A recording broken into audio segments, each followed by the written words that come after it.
Good evening and welcome everyone to the June edition of the Do Tell Story Swap. This is a very, very special occasion.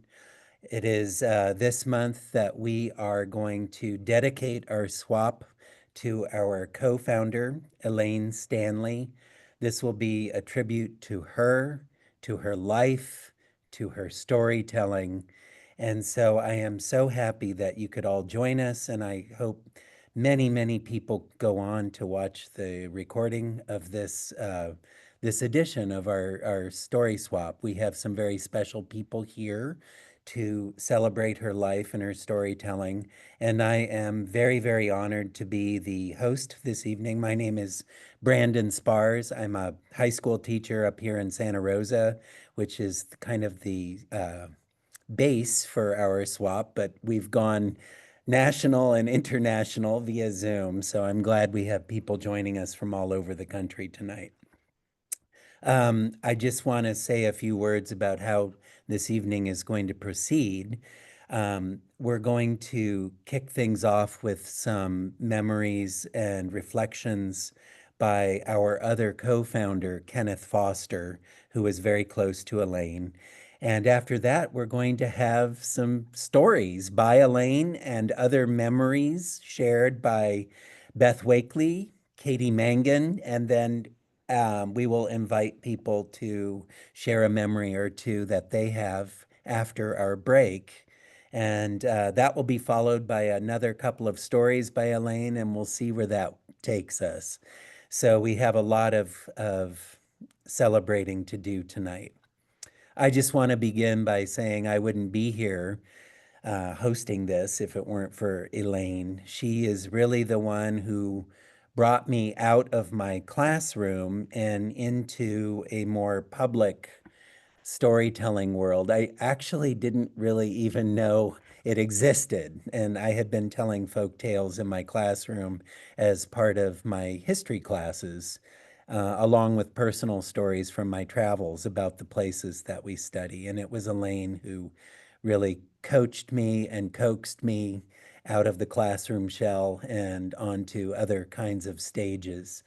Um, I think as a mentor to me, I really admired Elaine. I carry this image of her in her top hat with a cane that she tapped as she introduced Telebration every year. And we all know how she had access to great storytellers like Willie Claflin and Diane Ferlat. And I think we all knew that she had access to those greats because she was a great.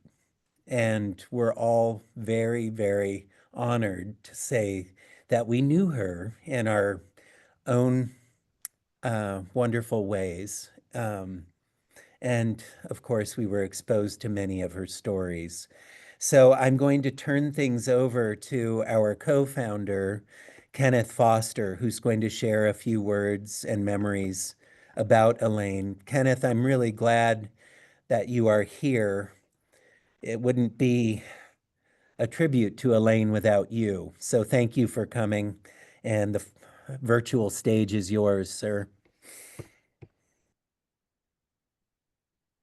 What do you say about Elaine? You run across people all the time.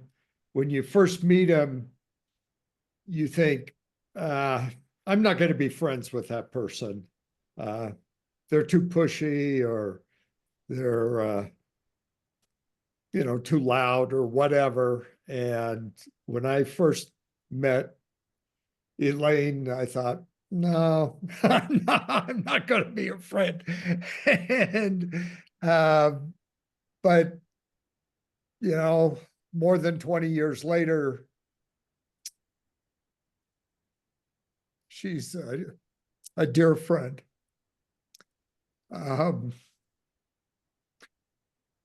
We met,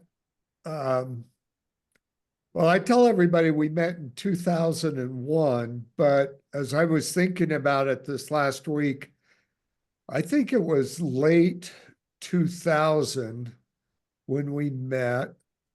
And I was introduced to Stage Bridge, which is a group for seniors that did performing arts of all kinds.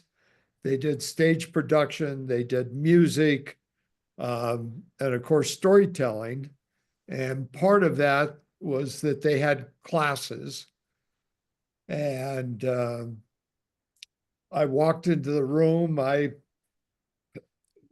had been introduced to storytelling briefly before, and then I walked into this room, and all these people were there. I wasn't sure I was going to go in. And Elaine just sort of pushed a chair towards me and told me to sit down. And so we did. This class was taught by Erica, and I can't remember Erica's last name. Some of you will know. She's from Santa Cruz, or was at the time. I don't know. But Lynn Clark. pardon me? Somebody said, Lynn Clark. that's it. Erica Lynn Clark. You got it. Oh boy. A lot of memories way back then. And it was a situation where we learned the fundamentals of storytelling, protagonists and antagonists, and having a theme, and putting a story together, and having challenges in your story. It was a great opportunity. And during that, Elaine encouraged me to just start doing some of my stories. And we started out with childhood memories, and she helped me to craft some of those stories. And one of the very first stories that we crafted was my Pollywog story, which became sort of my trademark story. During that time, Erica wanted us to work on stories that were part of a tragedy that happened in our lives. And I didn't really want to do it. And we talked about different stories. And of course, Elaine knew that I had been in Vietnam, and she wanted me to do my Vietnam stories. That was very difficult. But we ended up crafting 3 stories from Vietnam. And Elaine really pushed, well, as it was said before, she sort of coaches you and pushes you and challenges you. And Elaine did that. And we got those stories done. And I took classes there. And the next thing I know, Elaine was inviting me to go to senior centers and tell stories with her and do other things. Early on, she told me that I needed more professional training. And she told me about Elizabeth Ellis. Well, I didn't know who Elizabeth Ellis is, but of course, storytellers around the world actually know Elizabeth Ellis. And Elizabeth Ellis would come once a year or so and stay with Elaine and Penny at their home there in Oakland. And Elaine arranged for a tutoring class. And of course, I had to pay Elizabeth's fee for the first hour, which was really good. And it was sort of interesting that Elaine came home just at the end of that class. And I guess, Penny, you were probably there too. Anyway, we ended up eating dinner together. And we ended up having another full hour of class with Elizabeth Ellis. And I thought, wow, this is great. And that was Elaine's way.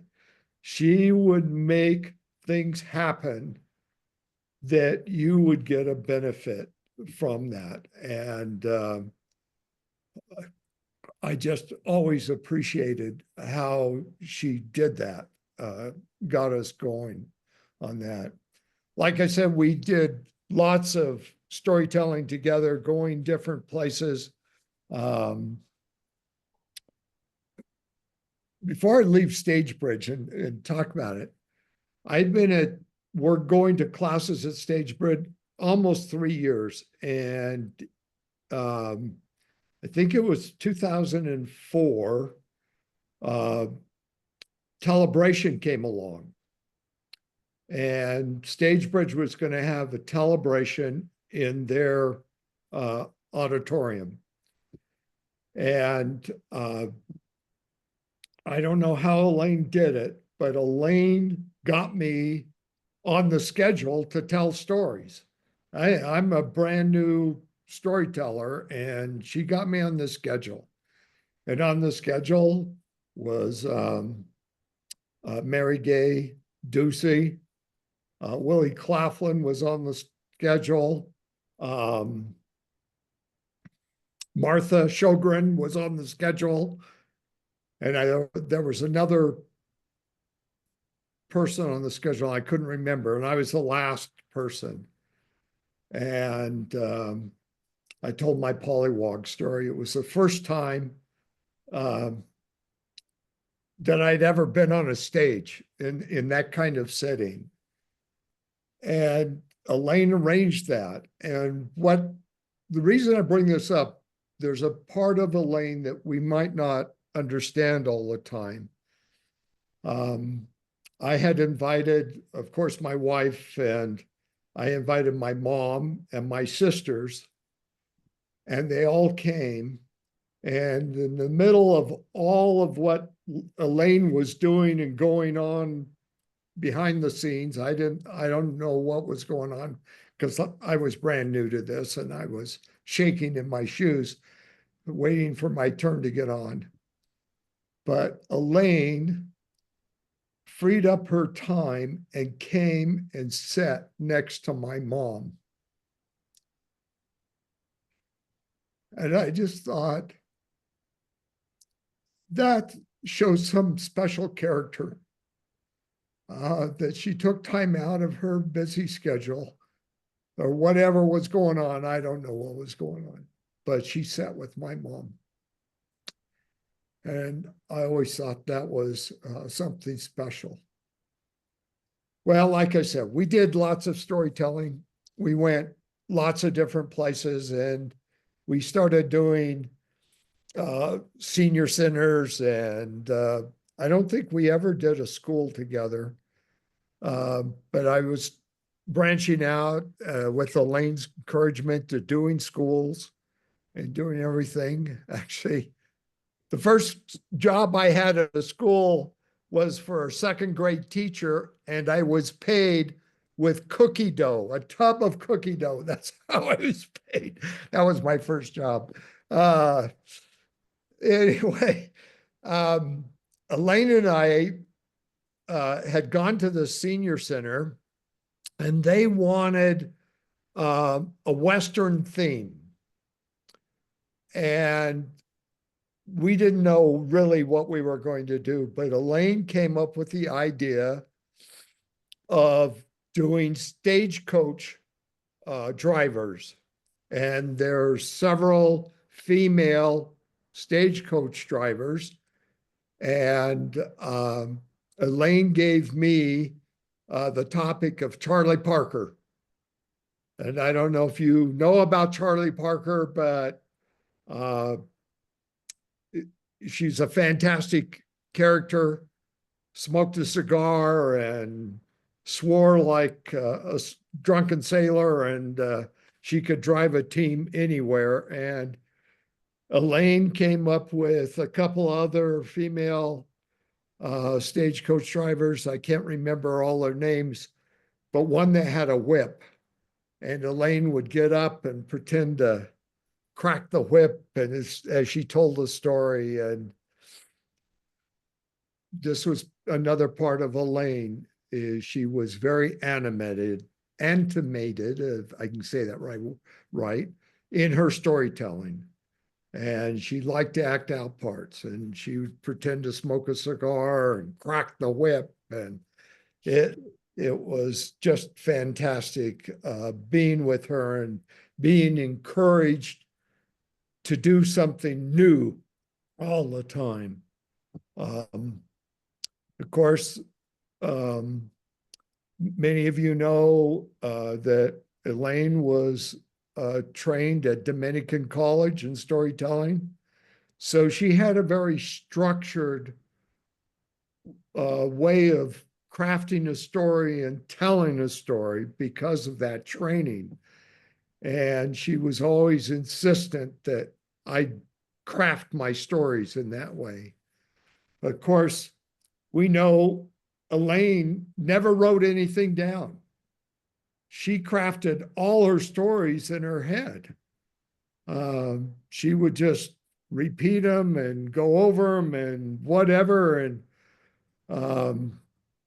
put them together, and then would just tell them. And she would tell them until they were perfect. And that was not my style. I had to put it down on paper and then craft it and then learn it. And she told me, don't memorize it.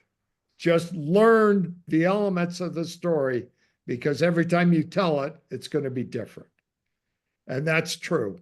Every time I tell even my pollywog story, it's different, even after, I don't know, 150 times that I've told that story. So that part of Elaine was very interesting. And when we put Telebration programs together, there was a sequence, and I don't remember that sequence. Penny might know, or Linda might remember.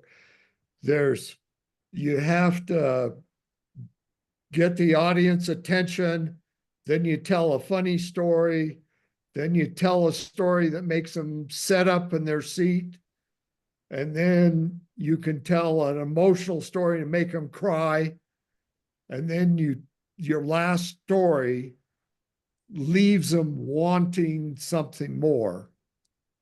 And she was very insistent that when we got performers for Telebration, she would pick those tellers to match that program, so that the last teller will make the audience want more. Of course, Diane Ferrat was always the last teller whenever we had her, because she was our Willie Claflin when he would come. You would want more of him or her. One of the things that we did, my wife and Elaine became fast friends. We did everything together. We went hiking, we'd go for rides. And of course, many of you don't know Elaine and remember when she was energetic and when she was very active. Some of you with this online storytelling, Do Tell Story Swap, you didn't see Elaine as an active person, but she was very active. She liked to hike. She liked to do things. One of the things that she liked to do was whitewater rafting. And she kept talking about it and talking about trying to get Patricia and I to go. And every time we thought about it, it's like $300 a day. Forget it. We're not going water rafting now. And so this one time she called me up and she says, I've worked out a deal. We're going to go water rafting. And I said, what do you mean? Said, all we have to do is tell stories. It's all free. We're going to go. And it was 3 days, 2 nights. And we still told stories. We told the first morning we didn't tell because we were getting the boats ready, but we would tell stories for breakfast. Then we would have like 5 or 10 minute stories at lunch. Then we did stories in the river. The first time he was out there, the guide, and we hit a flat spot in the river, and he was going to paddle us right on through. And Elaine started yelling at him, and we gathered all the rafts together and tied them together. And she started telling stories in the middle of the river, and that was fun. And then, of course, we told stories in the evening around the campfire, and that was an hour-long program. So we each had to tell 5 or 6 stories each night. And the interesting thing about this, yeah, it was free. Patricia and I slept on the ground in a tent, but Elaine had arranged to get one of those tents that are built on a platform that had a cot. I don't know how she arranged that, but she got the cot on the platform. We were on the ground in the tent, but it was fun. And that was Elaine. She just could organize it, figure out how to do it, and do it. It was great. I don't know. Of course, there was lots of things that she did. When we moved up to Washington, Elaine came up every year. Her brother lived in Vancouver, Washington, which was only about 20 miles from where we were. So Elaine would visit her brother, and then she would come and stay with us. And then we would take off and go see waterfalls and go hiking and do all kinds of things that we just enjoyed doing. Let me see, there's a couple of things I wanted to bring up.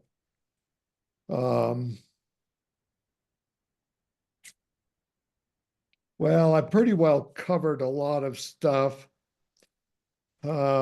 We know Elaine, and I want to hear from some of those other people that knew her better than I did. She was involved with Bay Area Storytelling Festival for many, many years. She was involved with Sierra Storytelling Festival. She did lots of stuff. I want you to know that Elaine was a dynamic person. We didn't have everything in common. We argued a little bit, well, quite a bit sometimes. But she was a kind of person that you could really love. And Patricia and I thought of her as our extra sister. We would have long phone call conversations with her, and we loved being with her. And we certainly miss her. Of course, she's still in our hearts, and will be with us in our storytelling. So I want to hear from other people who knew her and cherish her like I do. So. Thank you so much, Kenneth. I really only had one dimension of Elaine as kind of a mentor to me, and I can see how many other dimensions you got to know, and it was really wonderful to hear about those other sides of her. Yeah. Yes. So it's time for an Elaine story. I like what Kenneth said about how Elaine did not write them down, and that was one of the things she was encouraging me not do, write them down. And how she described it was a series of pictures. And if you can see the pictures, you can tell the story. And I'll never forget that. That was great, great advice. So, one of those stories that she told again and again, and she was always saying that it's wonderful to tell a story more than once to the same audience, that people can still get something out of a story hearing it more than once. That's what makes a great story. And this is certainly one of them. This is one of her signature stories, I would say. And it's called A Tall Tale. And the funny thing about this is most of it is actually true because it's about her, and her life really was extraordinary. So I'm going to play a video from one of our swaps. And this swap was hosted by Vicki Ness, who has done quite a bit to put the program tonight together, including determining a lot of the content along with Katie Mangan. And here is Elaine's Tall Tale, introduced by Vicki Ness at our swap, February 13, 2024. I'm going to remove the spotlight. Yes, here we go. And we have one storyteller left. Yay, Elaine. And hold on. I'm going to. I'm sorry, it just takes me so. If I put my glasses on, I could figure this out. All right, wait. Stop. Spotlight for everyone. There we go. Okay, girlfriend, you are on.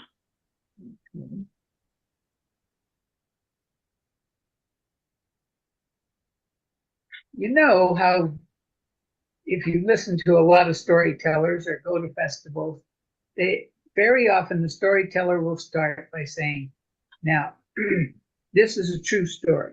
I mean, really, this is a true story.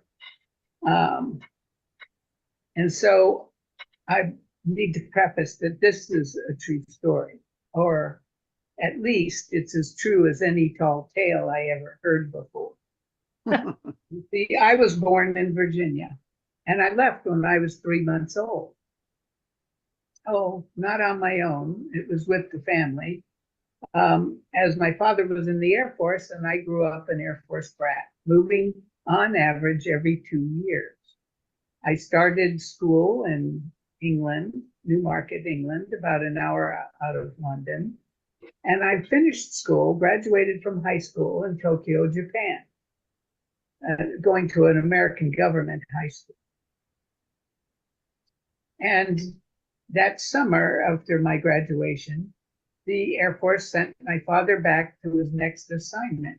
So the whole family got to travel on the ships that were sailing over to Japan at the time, the fancy ships that people take their vacations on. We get to take one of those ships back to California. Well, it was a wonderful experience, and I learned a lot.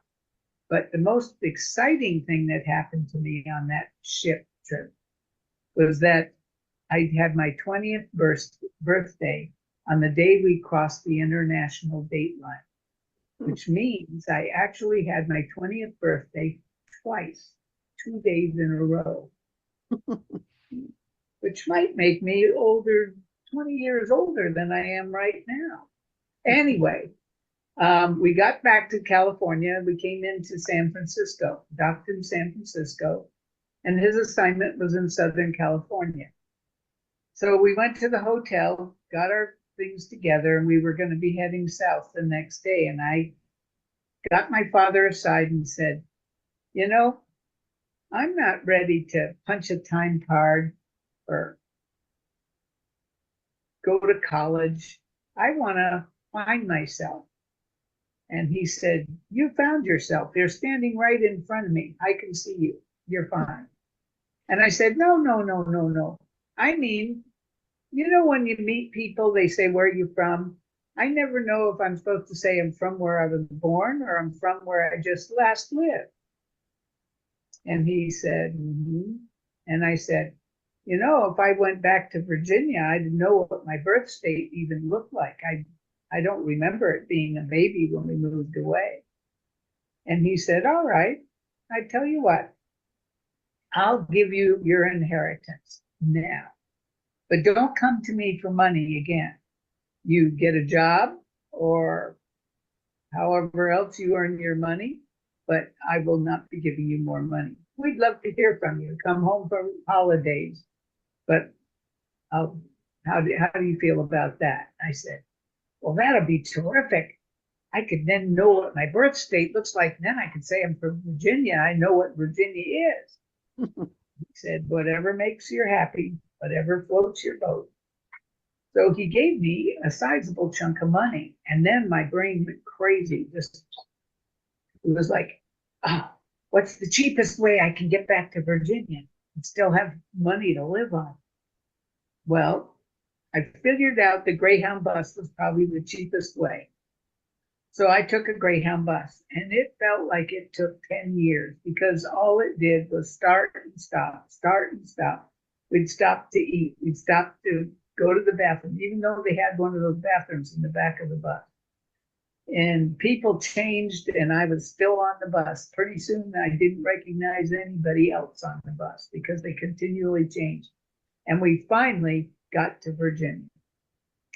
Well, it is a beautiful state. Blue Ridge Mountains running down the western side of the state. And I hiked up in the Blue Ridge Mountains and I went, you know, if I bought a place up here with my money, I could live off the land. I would never have to punch a time. I would never have to go to college. I would be self-sufficient.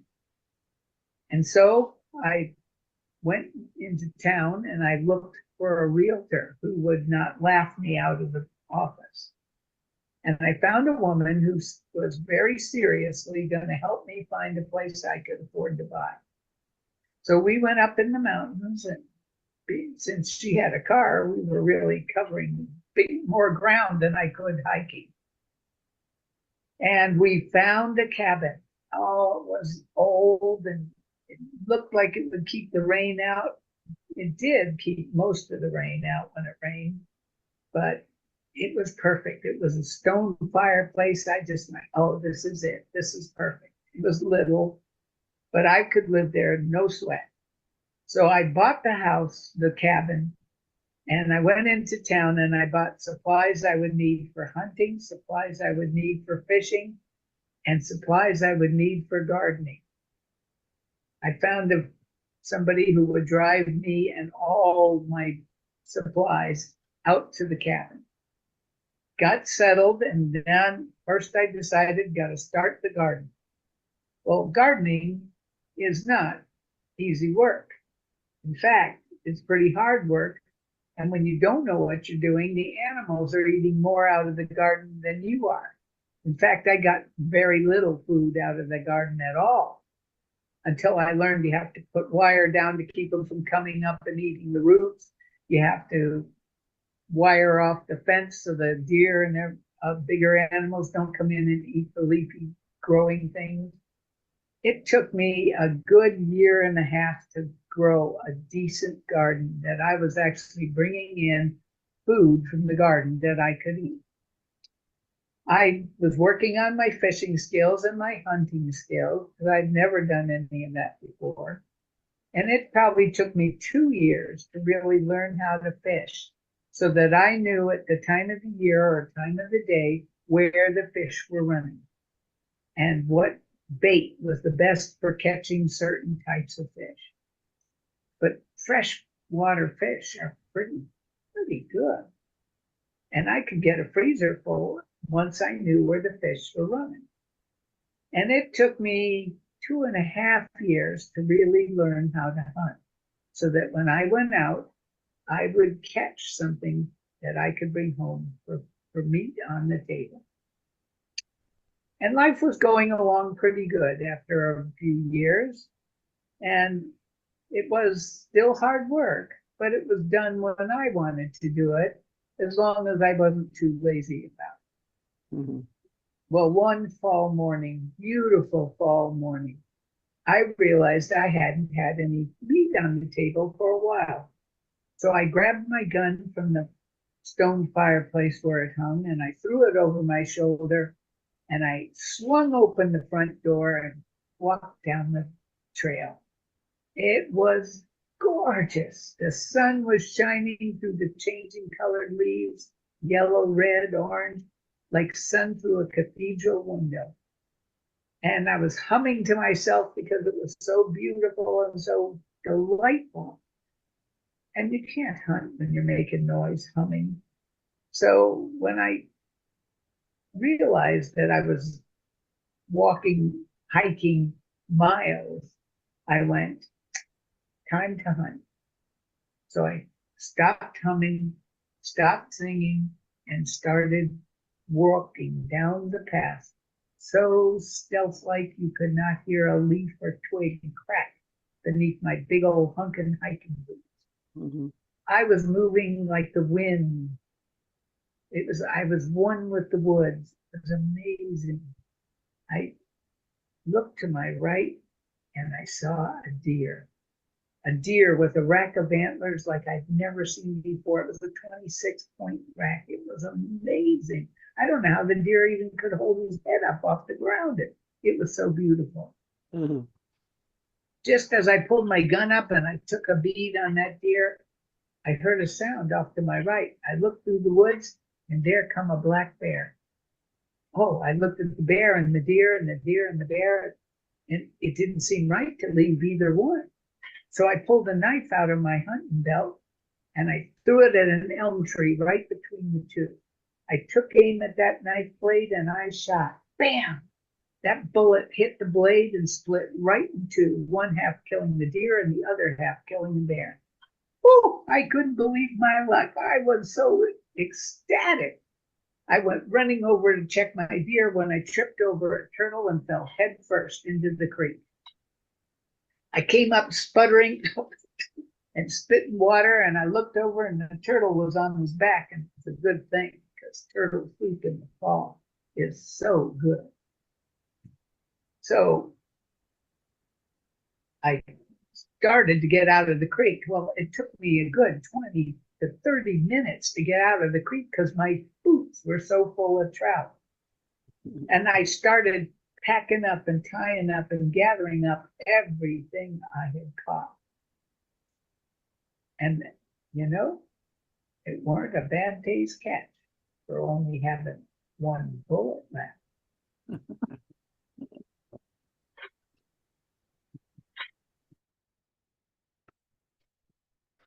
It's wonderful to see that again. So, yeah, I believe she wove her personal biography in with an Ozark folk tale, the tale of one bullet. And I even think there are versions where she's got dressed ducks and all kinds of things added to her smorgasbord. Um, so now what we would like to do is have a couple other people speak about their memories. And next up is Beth Wakely, who's going to share a memory or two about Elaine. Hi. That story really touches my heart too.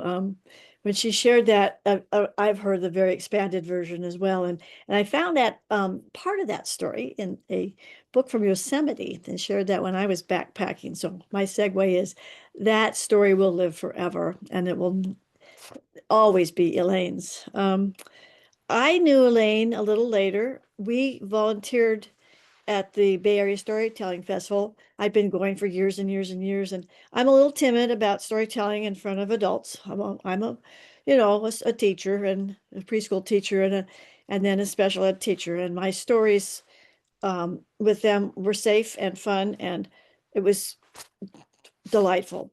But I also was invited to Elizabeth Ellis workshop when she had moved up to Oakmont.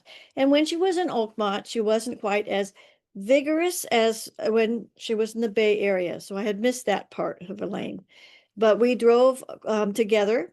She'd meet me in Katati, and we would drive down together to Richmond for the Bay Area Storytelling Festival, and it just filled my soul.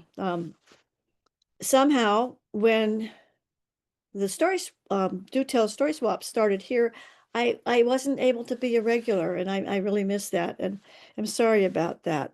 But loved being able to get to her place in Oakmont, have that wonderful workshop with Elizabeth Ellis, who another incredible storyteller, and just learn about her love for her animals.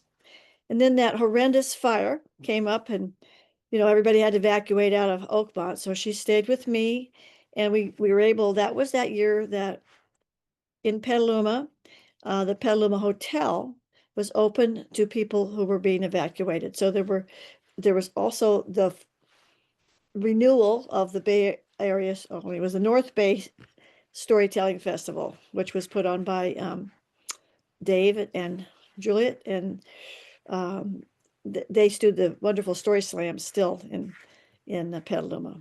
But Elaine and I were there, and the storytelling festival went on. It was like the phoenix rising from the ashes, and that's how Elaine is in my memory. She just keeps coming up in a new form of storytelling, and all of her stories are so engaging. And I did not know that she just do them totally, always in the method of true storyteller, not writing things down. I don't tell stories like that. Mine all have to come from another source, and I have to work at it. But what a gift Elaine has given me. And she encouraged me to go off with Ethnotech to China. That was the one time that she wasn't able to go, which was too bad. I would have loved to have traveled with her. She went many, many times overseas to share stories with other cultures and bring her stories and bring stories back to us.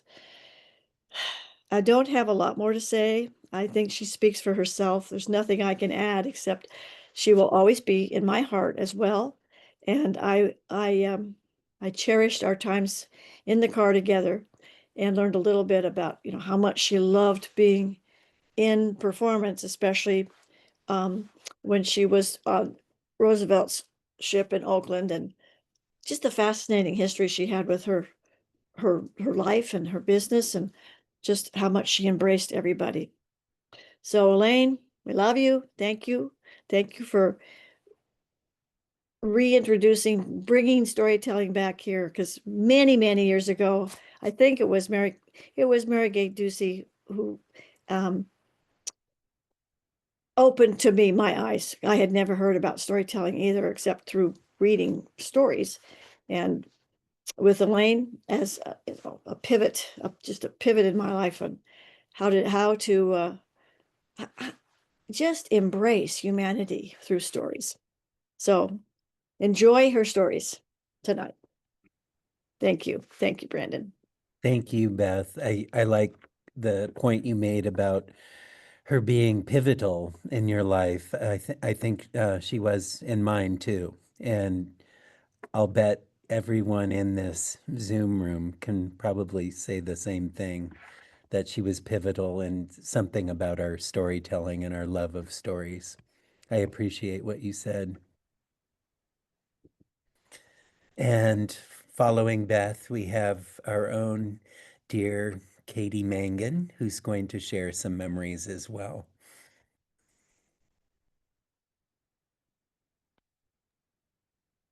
Hi. I knew Elaine later in her life. I met her, it was May 2013, and I stepped into Kenneth's magical garage and into the world of storytelling. And actually, I got to know Elaine a lot through phone calls. And, she was a very, very busy woman. And so often I would call, I'd probably have a question about swap or something, and I would get her recording. And at that time, she was, storytelling professionally. So it would be, you've reached Elaine Stanley. Please, leave your name and your phone number, the day and the time you called. And you were asked, to then leave the day and the time you wished for her to return your call. But then over the years, that changed and something magical happened. And the last few years was this wonderful recording, and it sounded like she was in a room full of people with the biggest party going. And she would start by saying, "Hi, it's Elaine." There was a pause. "I'm out having fun." Another pause. "Are you having fun?" And so often I was just sitting at home and I would say, "No, I'm not having fun." But that was Elaine. And I really admired her courage. She knew when to give things up. She knew when she needed to stop driving, and she sold her car, and she told me she got a good price for it. And so she would, this is when she was living at Oakmont, and then when she moved into the gardens, and she would do walking, you know, she would walk. But then that got too much, and so she would use her walker. And then eventually she said that that was too difficult. But she had discovered that she was going to buy herself a little scooter. And they came in 3 colors, black, white, and red. And she was going to get herself a cute little red one. Well, I was with her one afternoon and she suddenly saw the time. She said, "Oh, Katie, I'm so sorry. I have to go. It's 4 o'clock. I have to go for dinner." And I said, "Elaine, I think dinner's at 5. She says, "I know it's at 5. It's happy hour now."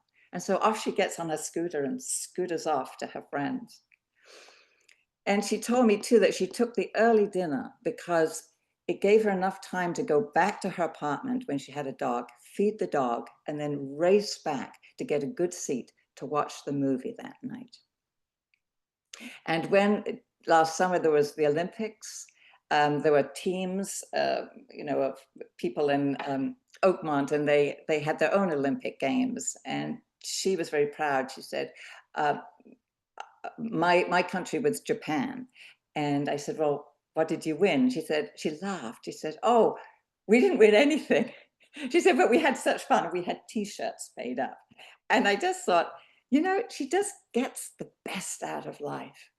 And even on our last visit, I was there with PJ and Ellen, Elaine's twin sister, and Ellen's husband, Jim.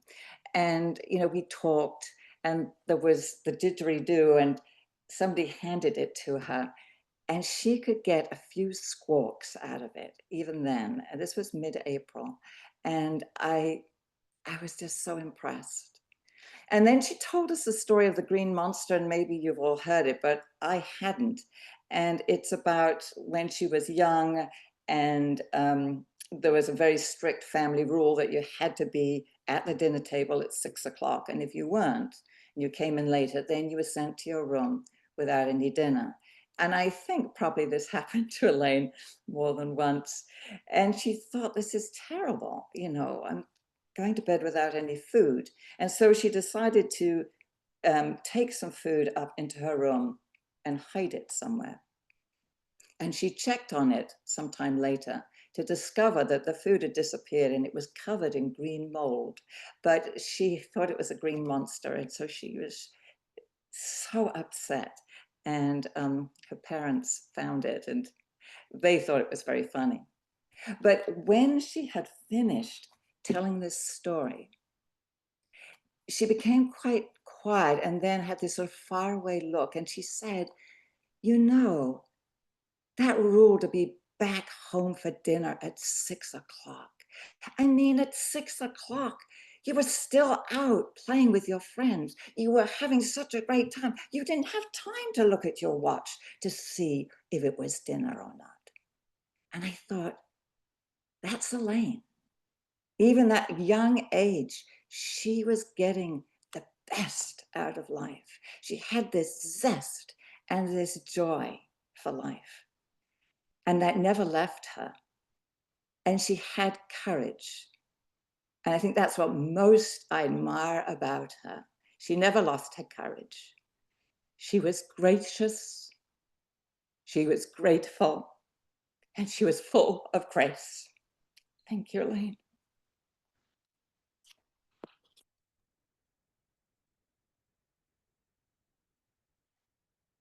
Thank you, Katie. That was beautiful.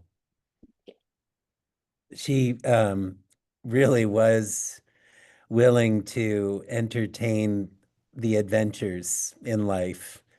I remember leaving your house with her. I had driven her there and I took a wrong turn and I don't even know where we ended up. But she wasn't frustrated with me. She turned and she said, "Now this could turn into something we could share at the swap." Oh, lovely. That was wonderful. So we've reached the first half mark, and we're keeping to our swap structure where we take a short break. And when we come back, we're going to kick the second half off with another story by Elaine. I suppose if the tall tale isn't her signature story, then the one I'm going to play at the beginning of the second half would be the other signature story of Elaine. And we're going to have a chance to share individual memories. And so that is the prompt for this month, a memory with Elaine. And we'll have to keep it lean because I know some of us have numerous memories and some of them are quite involved, but we have 20 people to get through. So be thinking of something over the next 5 minutes that you can share about Elaine. So once again, we'll have a story by Elaine, and then we're going to share our memories. Then there is a third story by Elaine, and we have all of that to look forward to. I'm going to pause the recording, and if you are so inclined, I suggest that you put your Zoom in gallery view. And if you want to chat with the other 19 members who are on this Zoom call, you are just open up your audio and go ahead and chat away. So I'll pause the recording. Welcome back.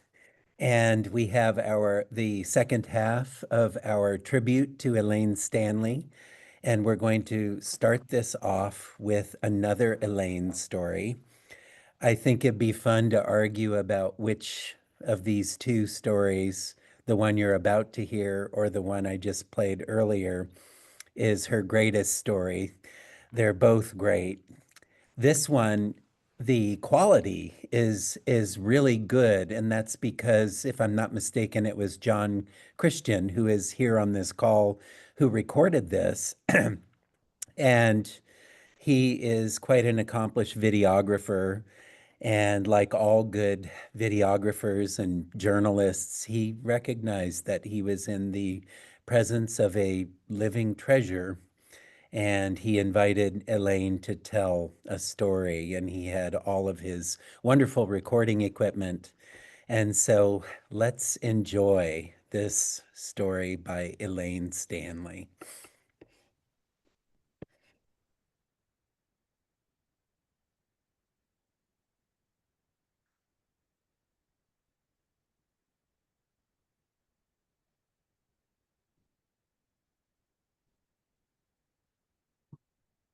I'm going to do my signature story, which is Señor Coyote y los Perros, or Mr. Coyote and the Dogs.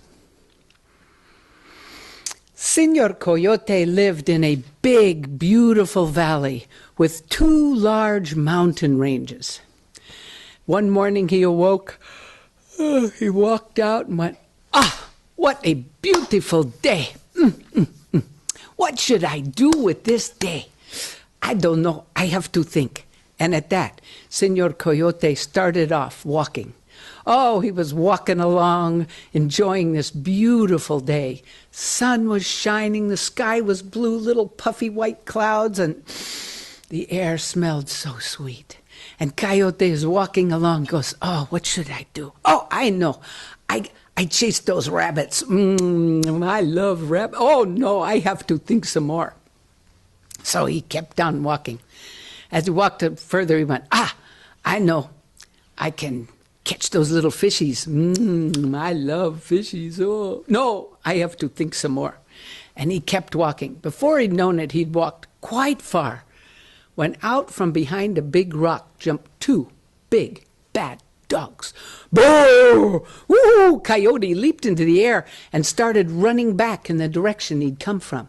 Now, Coyote, he was a sprinter, so he was way out ahead of those dogs. He's running along, and those dogs are way back there, and he's going, let me see. Where can I hide? I get to the woods. I hide in the woods. That's what I do, yeah. But before he could get to the woods, out from behind another big rock jumped two more big, bad dogs. Boo! Woo! Coyote leaped into the air, and now he had two big dogs coming, and two more big dogs coming, and so he cut off across the valley, and he goes, where can I hide? And he's leaping over rocks and leaping over cactus and running around the rocks and skittering in the dirt. And he can't find any place to hide, and now he's getting tired.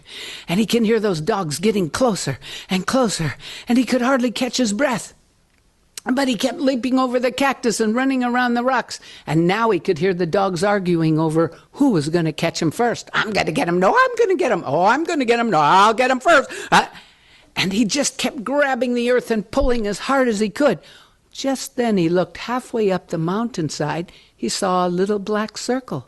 Oh, maybe that's a cave. Maybe that cave opening's too small for those big dogs. Oh, I have to try. And at that, Senor Coyote started running up the mountainside as fast as he could. His legs felt like cooked spaghetti. It felt like he was taking 1 or 2 steps forward and sliding back 5 or 6. And now the dogs were getting even closer. And he was even more out of breath. And he could hear them arguing over what they were going to do when they caught him. But he just kept grabbing the earth and kicking dirt and pulling as hard as he could. And he got to the cave opening. He leaped into the air, and one of those dogs snatched a few hairs from his tail, and shoo, he slid into that cave. He lay in the cool dust of that cave when he heard it.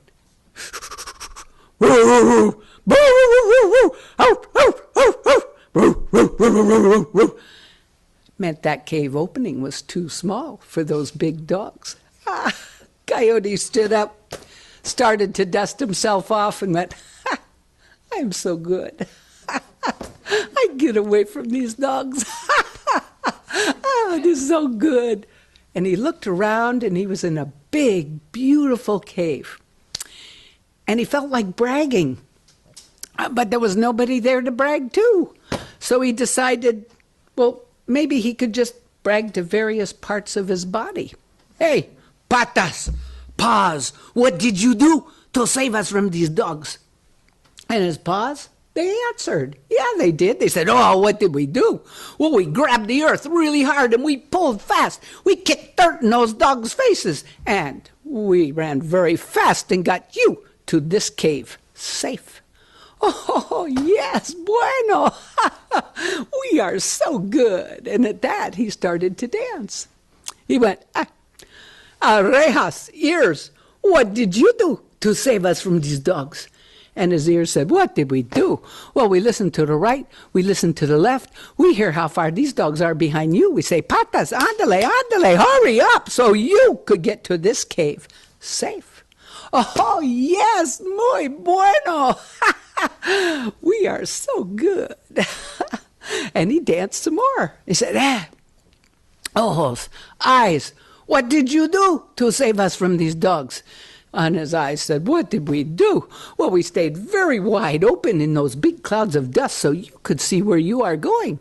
So you could leap over that cactus, not get those sticky things in you. So you could run around those rocks and not go bonk and knock yourself out. Oh, and we even see halfway up the mountainside, this little black circle, which was this cave, so you could get here safe. Oh, yes, muy bueno. Oh, we are so good. And at that, he reached to pat himself on the back when he noticed, cola, tail, what did you do to save us from these dogs? And his tail did not answer, because his tail could tell by his tone of voice that he was not too pleased. Hey, I say, cola, what did you do to save us from these dogs? and his tail. And at that, he started to back up toward the entrance of that cave. You do not belong in here with us. No, you get out. Get out. And so he kept backing up toward the entrance of that cave. Now, those 4 big dogs were not stupid. They saw him go into that cave and they knew he had to come out sometime. Oh, they could hear him in there talking to somebody. They didn't know who and they didn't care. There they lay, quietly, patiently, waiting, when all of a sudden, right before their eyes, came this great big bushy coyote tail. They grabbed that tail, they yanked that coyote out of that cave, and what they did to that coyote, well, that is another story.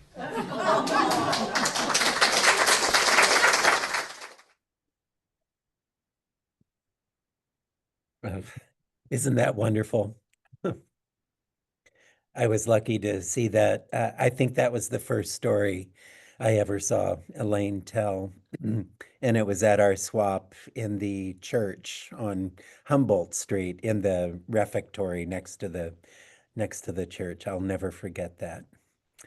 So we have the pleasure of taking a few moments each to share a memory about Elaine. And as always, please do introduce yourself and where you are Zooming from. And then try to be lean. I know it's going to be a challenge because there was a lot to say about Elaine, without a doubt. And so I want to start it out with Marion. Hopefully your sound will be steady, and please tell us a memory you have about Elaine.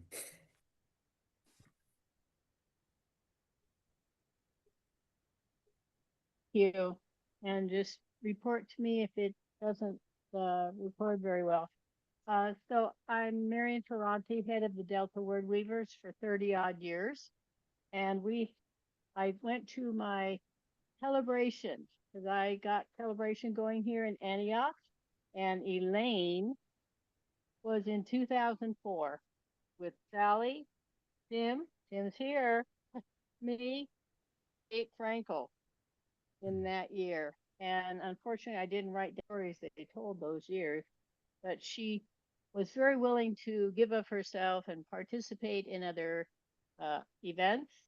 And the second time she was with my celebration was 2010 with Gene Ellison, Michael Katz, Ruth Frazier, Kirk Waller, and Elaine Stanley Society. The other was at Los Madonnas College because my celebration was there for 13 years before Ed Lewis and I moved it to other venues, including the Historical Society, which is a wonderful place to go. So I thank her very much for participating and bringing her dynamics. She always had a smile, and it was just a delight to be here because she was always positive and encouraging to all the tellers and friends that she met. Thank you to Elaine. Thank you, Marion. And it's nice to have John Christian with us, who was the videographer for that video we just enjoyed. John? Hi. So I'm in North Carolina these days, near Asheville, and so my first memory of Elaine, I think, was at the swap at Kenneth's garage, and she told the tall tale, and I'll never forget that because I laughed so hard, and it was such a good story, and yeah, I was amazed at that story. And I also had the pleasure of doing an interview with her, and I don't know if you have planned to share that link on YouTube, but hopefully you will. And I have it if you want me to put it up. So that's my story. Thank you, John. We do have the interview, and at the very least, we're going to be putting it on our Do Tell website. And Great. we may have time to get to some of it, at least tonight. We'll see. It's a wonderful interview. And once again, you really captured what a living legend she was. And next up, we have the leader of the Storytelling Association of California, and that is Sarah Armstrong. Oh, thank you, thank you, thank you. Well, I knew Elaine through the Bay Area Storytelling Festival for many years, as you all know, and just echo her enthusiasm, her positivity, her big smile, and her energy to be willing to work and share and do everything that she could to make the festival a success. And I had forgotten the Tall Tale story, and I had never heard her tell the coyote story, so that was fabulous.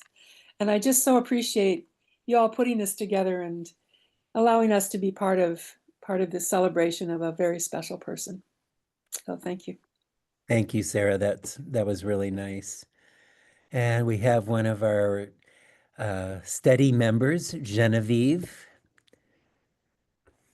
Hi, I'm glad. Oops. I'm mute.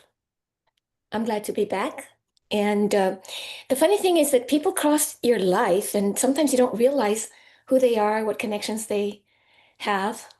So I can't even remember in what sequence, but I did go to the story swap at is it Kotari, Roanoke Park, the the community there, Yeah. and I saw her there. I saw her at Dave's storytelling festival at the hotel that was referenced. And I remember that I would see her and Sarah and other obvious luminaries, and I would just be so blown away at these people, never expecting to be able to be part of the community in whatever small way I can be. And I ended up also being with her because she was part of Pause for Healing. And I gave her a ride one time when she had injured her arm. And so there I was, very, very fortunate to be spending time with someone, but I hardly really knew just who I was with. Mm. But one of my favorite memories is at Meg's mom's memorial in Healdsburg at the church. And going to the reception and being able to sit with her and having her tell me her story. She would tell her biography happily, knowing that she was going to be inspiring somebody else to tell stories or also just carrying on the storytelling pride. And I was impressed. I had no idea that I could have gone to Marin and gone to those courses. But just her love and generosity and her spirit and her um, just kind of that little twinkle in her eye, a little bit of a mischief was there. And that was the time when I developed a story called Inside Out, telling the story about how I had been at Mary's memorial and hadn't realized that I was wearing my dress inside out. That's a great story too. Thank you, Genevieve. One more thing is just that I have a healthy envy of all of you who were able to spend time with her. Because when I was with her, I always thought, I'd really like to be her friend. I'd really like to be her friend. And it never occurred to me that I could have just called up and said, hey, can I treat you to lunch? So it's a good lesson. Thank you. And from the Bay Area Festival Committee, we have Linda Yamoto. Wow, what a wonderful evening. I had the pleasure of knowing Elaine for many, many years because she was part of the Bay Area Storytelling Festival Committee pretty much from the beginning.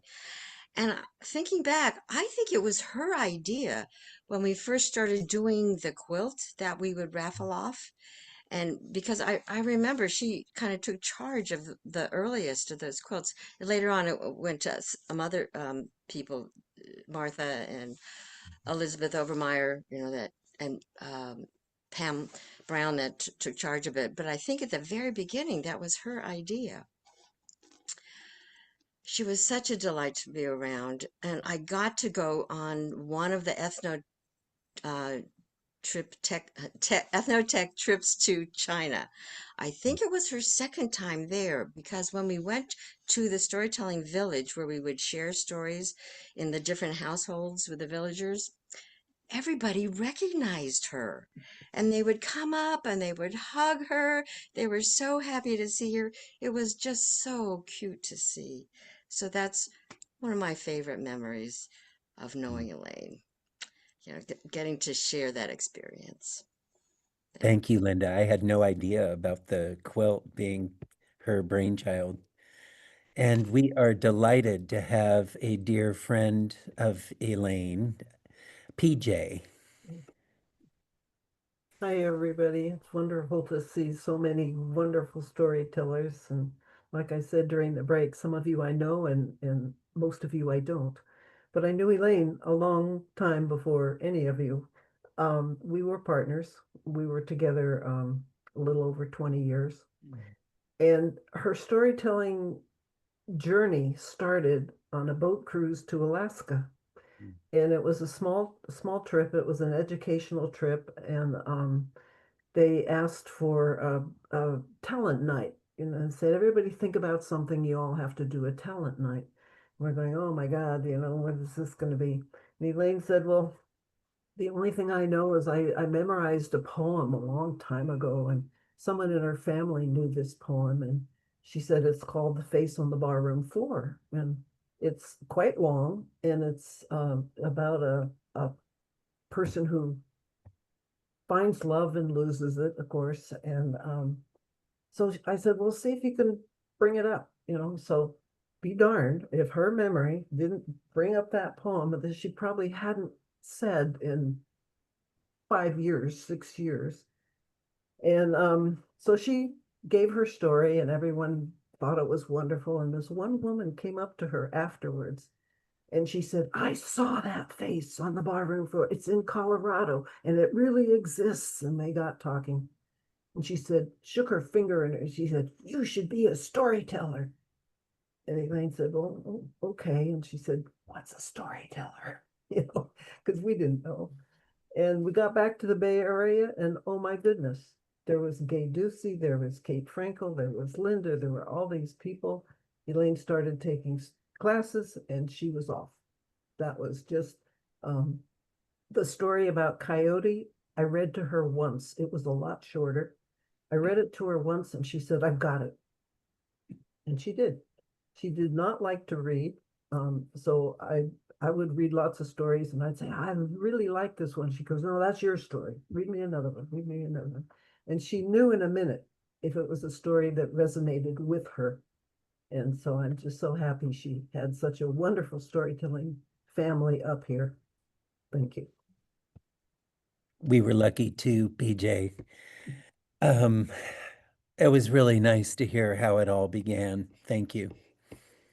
And next up, we have one of our regulars, Sharon.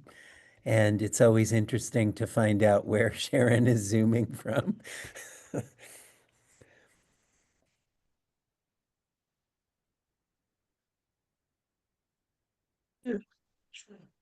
I'm in Vaughn, Montana, so I'm out in the Great Plains with the waving golden and all that. It's very fun. I first started with a storytelling group when they were at Humboldt, and it didn't occur to me that I could tell. I just liked to listen at the beginning. But the memory that I have is Elaine's generosity of spirit, because when I had many years ago my 75th birthday party, I said to the group, I would love to have tellers come to my party, and I know just what I would like them to tell. I'd like Lori to tell the story about singing in front of people. I'd like Katie to tell one of her Shirley Ann British stories. And I would love it if Elaine would tell her tall tale story about herself. And they all said, oh, of course, we'll come and do that. We would love to do that. And I thought, I didn't realize I was hiring a professional, but it made it a wonderful birthday party for me. And so have many great memories of Elaine, but that's one. And Sharon, you're a pretty darn good storyteller yourself. And next up we have Vina. There we go. Well, I only heard Elaine tell in her later years at a Do Tell Story Swap. And of her stories, I love the one you just played of Senor Coyote. And the thing I particularly love about that story is she gets into the characters of the dogs who are chasing Coyote, of Coyote himself being such a braggart. And she has the wonderful accent as well. So that's totally my favorite story of anybody's story in all time. Thank you, Vina. I loved hearing you laugh just now. And next up, we have one of our leaders for this swap, Meg Brown. Yes, hi everyone. I'm Meg Brown. I live in Forestville, and I met Elaine when she was co-hosting with Kenneth in his garage. I was not going to be a storyteller. I had just gone to a festival and discovered stories, and I just wanted to listen to every one of them. And of course, you know, with Elaine, you just were awestruck. She had such a way of, as Sharon said, getting into the story. She became, you know, that person, whether it was herself in the tall tale, then I was always like, oh yeah. And that's one of the things I remember. We had gone up to the Sierra Storytelling Festival, and Elaine was there, and they had a liars contest, and she stood up there and did her tall tale, and she won, and she got a trophy, and she got to bring it back to the swap and show it to everybody, and it was just such a wonderful thing to see. And I think that she's also very inspiring because she set such a great example of how you can take a simple story and make it, as we saw actually in that video, just this really amazing experience to participate in. And so I know we're all really going to miss Elaine, and I'm so thankful for both the videos, for John making the interview tape, and everything that will help us to bring her back sometimes to us and keep her in our hearts. So thank you. Thanks, Meg. Of course, it's nice to have Kenneth here, and Kenneth and Elaine started something, and it's fantastic that you are carrying the torch now for them. Gay Barner. Well, I go back to when Elaine was telling stories in Kenneth's garage, and I just heard about it. I don't even remember how, and I'd never known that you can tell stories without reading them. So this was a whole nother new venue for me to have people just stand up and talk. And Elaine was powerful. So I just kept coming back, and we'd fold up the chairs in Kenneth's garage and roll things up so that he could use it again. And I just kept coming back. And then when we moved to the church, and I just kept coming. And I'm still here because of Elaine. We're glad you're here, Gay. Thank you. So one of our organizers and someone who put a lot of work into the program for this evening is Vicki Ness.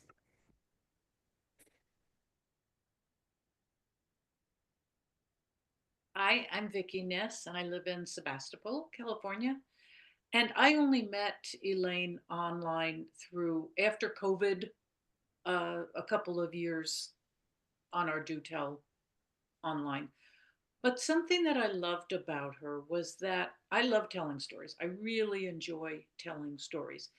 But something about listening to Elaine is you remember the joy of listening to a story and the magic that happens when a storyteller puts you on the train and you are going down the track wherever she wants to go, and she's going to go. And what a joy it is to forget who you are and where you are and just be in that cave with Senor Coyote. It reminds you why you tell stories, because you hope that one day you will be able to move people like that. And of course, the other thing I have to say, she had uh, a little spark of the devil in her eye and her voice, and that was such fun to hear. So I'm going to miss seeing her. I miss her already. Thank you. The spark of the devil in her eye. I agree. Tim, I'm so glad you could join us tonight, and it's really an honor to have you with us. I'm Tim. I'm in Berkeley, California, and I knew Elaine best from working on the Bay Area Storytelling Festival with her. And as much as we know Elaine loved stories and loved telling stories, the way you express that love can often be behind the scenes. And my fondest memories of her are when we were moving chairs or carrying bottles of water, handing out walkie-talkies, driving tellers to and from the airport.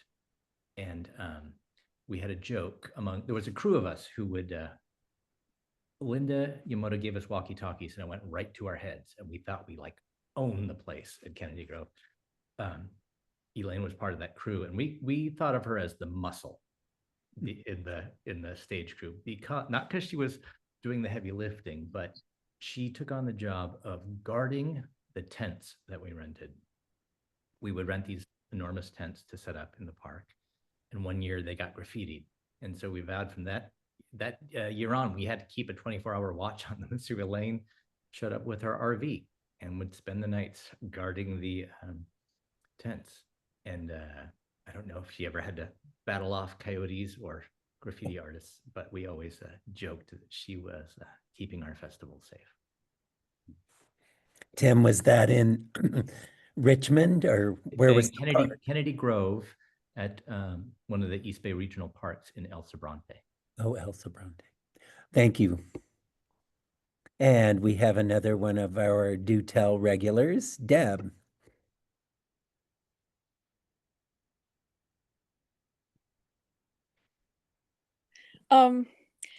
Yeah, I told Katie I would try to make a little story of my experiences with Elaine. I'm so glad to hear what everyone else has had to say. It's the truth for me. Many of the things people have said who knew her much better than I did. I had the good fortune of becoming Elaine's driver to take her to the storytelling group in Cotati during a time around the COVID time, just before they disbanded in Cotati. She couldn't see well in the evenings. She was getting a little older, in her 70s, and she couldn't see well to drive her car at the time. So I chauffeured her over, because she was the storytelling person you'd had to bring. I mean, so I brought her there, and it was quite an experience to get to know her better. I don't know if I brought her to the stories, which was good luck, but when I would bring her home, sometimes she didn't have such good luck. Like one night I brought her home, and that was a night that she tripped and fell, and she broke her arm at home in the night, and her upper arm, her humerus. I said, like, there's bad joke. There's nothing humorous about breaking your humerus. I don't know if she said that joke, but I know I wouldn't say that to her at the time, because it's not fun. But she went through that, and she had a big cast on her arm. So now, not only could she not see at night to drive, but in the summertime came, it was hard for her to drive. She had that cast on for a while. And so she couldn't drive with the cast on her right arm. And so I got to drive her some more. I drove her some more times over to this storytelling. And when I went into her home, she invited me into her home. And I was really honored to be able to come into her home. She has a lot of things in the home on the walls, and some people would call it clutter, But I'll tell you, if this is clutter, they should get a grant from the National Endowment for the Arts or something to help pay the mortgage or the taxes on this house, because everything on the wall that I saw was like artwork. Everything had meaning and everything had thoughtfulness to it. And it was such a creative person's home. I really respect this. I don't think I've I've seen homes that are beautiful before, but Elaine had more of it. She just had the whole wall had work, and it had a lot of photographs. I believe she had been a photographer. I don't know if that was correct. She had taken her own photographs, very good ones. And so there's much on that wall she had done. And another time I brought her home, and she let the dog out. I was interested in playing banjo. I goof around on a banjo, and she had all these. She had several banjos, and she wanted to show me hers. And she let the dog out to get some fresh air, and it got sprayed by a skunk, and it came running back into the house, gagging and falling over. And I can't tell if you've never smelled a skunk. I always thought a skunk was kind of a nice earthy country smell, but you try having it in the room after an animal just being sprayed, and it's sort of like being in a quiet room and then suddenly you're at a rock concert in front of the big boombox. It just shocks you so much how much smell. So I was like, I picked, and she couldn't pick it up because she had the broken arm. So I scooped up the little fella and gagging on the floor, and we went into the bathroom, and I was up to my elbows in soap and shampoo and skunk smelling and everything, and it wasn't enough to get rid of the smell of the skunk. So I got up and I went out to the Rincon Valley Safeway to see if we could get it. Her tomato juice help. So went out there and got a couple big cans of tomato juice, and just for luck, a whole armful of baking soda boxes. And I came back home and we put more in this, and that started to help the smell. I guess the tomato juice fools us into thinking the smell has gone away or something, and the baking soda sort of takes the musk oil or whatever away, I think it goes. But anyway, that helped, and we got the little pup dry. I was looking for my photograph of him, and I have it on my text, but I don't have it to put it on. I was going to show it on my Zoom picture, but I couldn't download it tonight. His little face is covered with tomato juice. Anyway, she loved her little dog Mocha. And so after that event, said goodnight. It took about 2 or 3 hours to do all that, and it's just, well, Elaine, this is how Elaine is. She's a person of honor. She believed that for my time I spent, she insisted on remunerating me for my time struggling with her dog. And she insisted, and she had this idea, and she offered me a ticket to come with her to go see the play Hamilton. So there we were on a bus a couple weeks later, on our way, a big bus of folks going on our way down to San Francisco to see the play Hamilton, which neither of us had seen. Very popular about 4 or 5, a few years back. And what an experience of the best, and that's what I always felt like she did. She liked the best things she could have. She tried to do the best by people. And it was a real gift to me that I was able to step into this woman's life. And I'll keep her in my heart from what people are saying, that to inspire the creative in myself. I also want to say she had a lighthearted view of courage.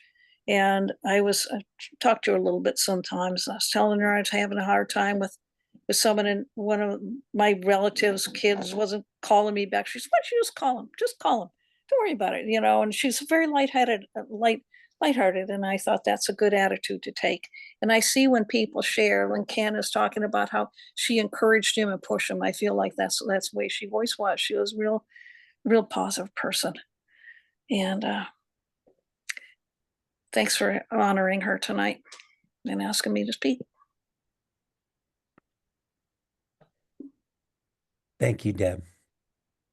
Katie, correct me if I'm wrong. I think I've gotten to just about everyone except the people who have already shared Yes. Yes, you've memories. everybody who knew her. So you've done an excellent job, Brandon. So let's end the evening with another story by Elaine.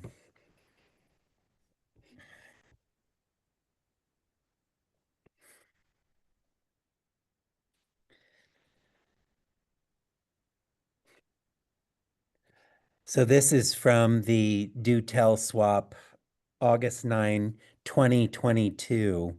And I am obviously hosting, and here's how we're going to end the evening. All right. Now, I certainly don't want to skip this person. Katie, you be sure I don't skip this person. Elaine Stanley, founder of this swap. And so let us bring her to our stage. We're in for a treat. Thank you, Elaine. Great to have you. Thank you. Thank you. Well, I'm telling a story tonight by request. Somebody in the group requested this story, so I'm telling a tale of tales. It was long, long ago when the earth was still new, even before the two-leggeds walked the earth. And it was full of wonderful animals that could all kind of communicate with each other and get along and live a pretty peaceful life. And then the word went out across the land that there was to be a big party. Well, all the animals heard about this party, but most of them didn't care. They didn't want to go. The lions, the tigers, the lambs, the cows, the cockatoos, they all heard about it, but they didn't want to go. All the birds of the air and the fish of the sea heard about it. They didn't want to go because you had to be a real dog to want to go to this party. For it was a dog party. It was for all the dogs in the world. Well, there was one animal who was very put out, and he loved parties and thought he should go. I love parties, he said. I love parties. I want to go to this party. I mean, after all, look at me. I have ears kind of like a dog. I have a nose kind of like a dog. I have a tail kind of like a dog. Or it was Coyote. Well, Coyote said, I'm going to go to this. I'm going to this party. I just need to learn how to bark. So he started practicing. No, wait a minute. No. Well, in a few weeks, he was barking pretty good. And all the dogs that ever heard him thought he sounded pretty good. And they said, wonderful, come on to the party.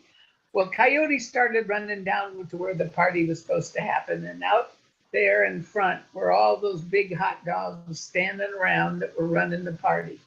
They saw Coyote coming and they went, something's wrong here. And Coyote goes, hi, I'm here for the party. I'm here for the party. And they said, well, you look kind of like a dog, but no, you don't smell like a dog. And Coyote goes, oh, I ran really fast. I sweat. Maybe I stink a little. I'm sorry, but I go to the party. Yeah. So the hot dogs out front said, well, okay, we'll let you go to the party, but you've got to work. Work? What do I have to do?